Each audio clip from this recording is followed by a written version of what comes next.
Me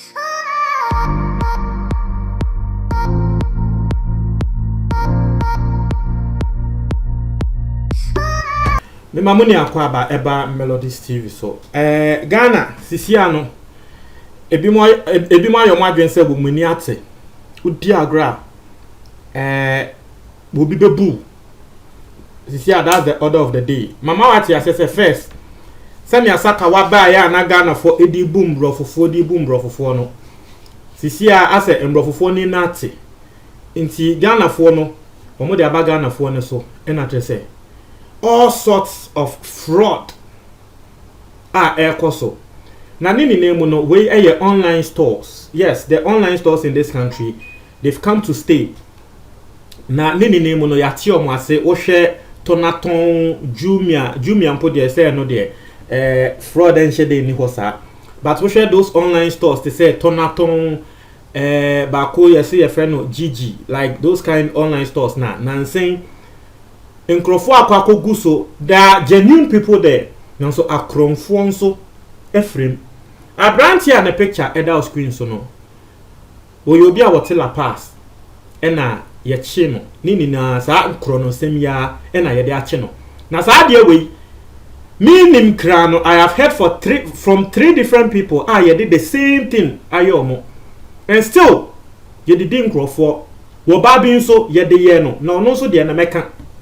Na we no DSC ene say abrantie ebe posti atotonaton say bia woton iPhone X. Na iPhone X na we posti no normally ebia ope iPhone X ankasa to ebia from store genuine store. We sure say price no ye be 5,000 6,000 there. I don't use iPhone so I don't know, but I'm just guessing. But abrantie we be posti iPhone X no na ebia what price ne so be 2,000 3,000. So be hunu say oh what so ene nyama nti obe hunu say obekwa akoto because yes Ghana for bi mu wo ho a wo mo shopping iPhone X no nti eba sa na san crofo no they sell it at a cheaper price nti ebe ya say wo ya san crofo ni bia wo mo shopping iPhone X no na esan say tonaton se ne ete no wo ene buyer no over free buyer and naturally say you people will meet at a point and then the person will give the thing to you now wait yaneka naturally say asem the nasem ayeden eko na eho e na brantie eyade a wo mo de yan crofo into obi free say wo pe iPhone X na wo mo bisa ni pakono say oh ehin na wo ni pakono be kan no maka say okay wo de oni baby e wo say ye share e wo neutral grounds into the bra yemfa ne say ebia Accra Mall into ba Accra Mall ho say wo ba baji phone na be ho ane say wo moti uba mu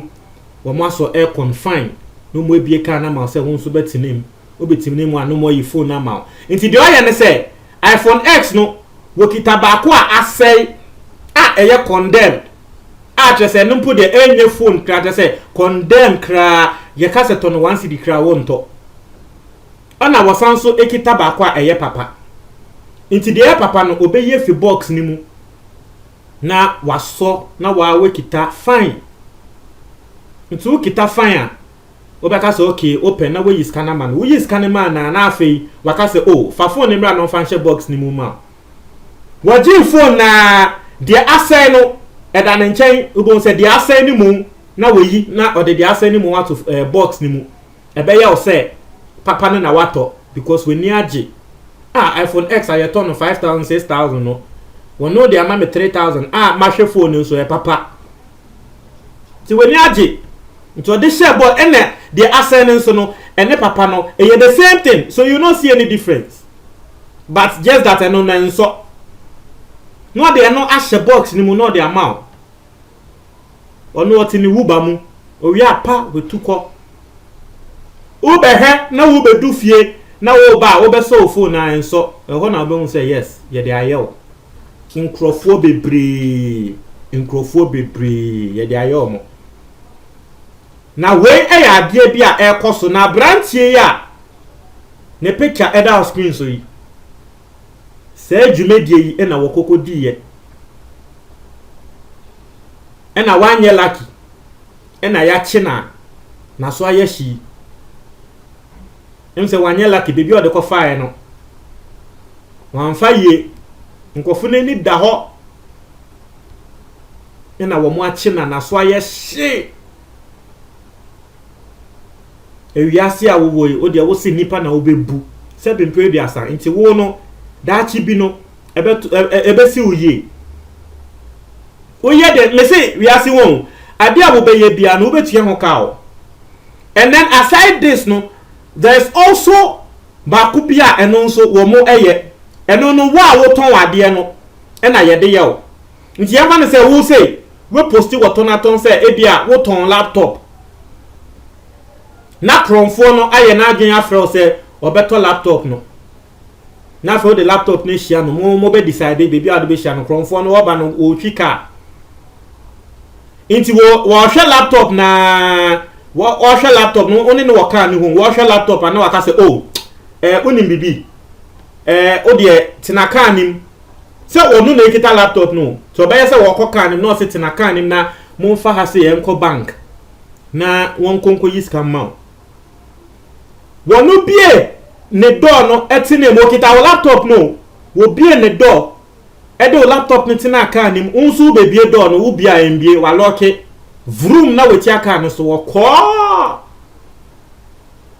eno so ye other way a enkrofo a wo moton ade e wo tonaton ne sa website no edi omo. And I keep that share enkrofo ye wow and there mebu no ejuma ni ho ono so person survive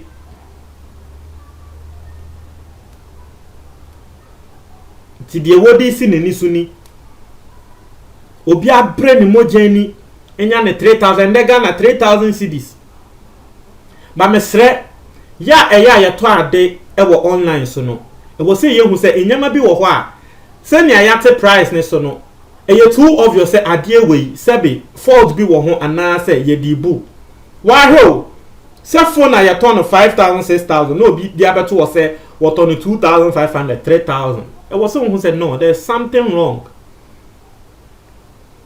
Me kai emre bi website bi no so sa enye tonaton website bi a me call ye na me hwehwe cars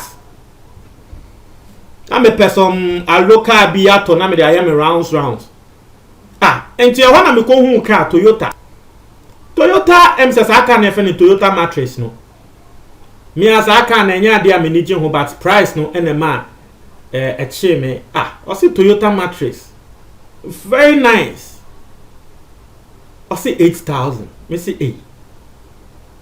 Toyota mattress 8,000 there. Because me say Toyota mattress there. Send me what they a home picture. Everything is fine, no problem. Ni nyama no. Me say Toyota mattress there. When you cry be from 20 to 30,000, depending on that particular brand. Another version. We no edit to her. We claim say problem be any who no. Enye 8,000 there dabi. Ebi ana engine ni mana bibi wosi bipia wo engine wo me ye adwuma ena me ye so okay ma men friend nhwe me friend no asama wo kan ne say cars no e wo temale na so watro wo ho say Accra o na so si o cars no e wo temale na de omo ye ne say wo mo e de cars no efi temale ho eba Accra senkrofo emeki orders a wo mo de cars no eto cars kesie mu na wo mo transport from temale ho aba Accra inti no wo mo de car na bre wo bi e wo eye friends say East Legon eye the next day wo china na inti se maye wow na me pese me to mattress na de menye ene say men send half payment e ma no na wo hu me commitment na fa mattress ne nka ho na tre say wo mo fa mbra Accra ne ma me e wa na me hu say prie kai aka be bu me na me hu say da bi aka be bu me because in the first place aka na that was not the price. In the second place I dey work obi a hu ni nhia no be send ne half of the money e 4,000 be send ne 4,000 cedis say we no send car number and you don't have any proof. But you see when in echi you get people who will go and pay that money later no abeka say yebu no e ye wan kasa uhu price no eno ano no we ni gye ho o se a we de meje na ye o se eye papa na so enye sa wan de beton sa aka no 8000 e wan na me hu se o masa akra no we kronfo e wan na me hu se akra no ye kronfo inti no mesre ye nso no ye hwa a enyama bi wo ho a wo hwe price ni we na hu ne se da bi we de ye too much eye kronosem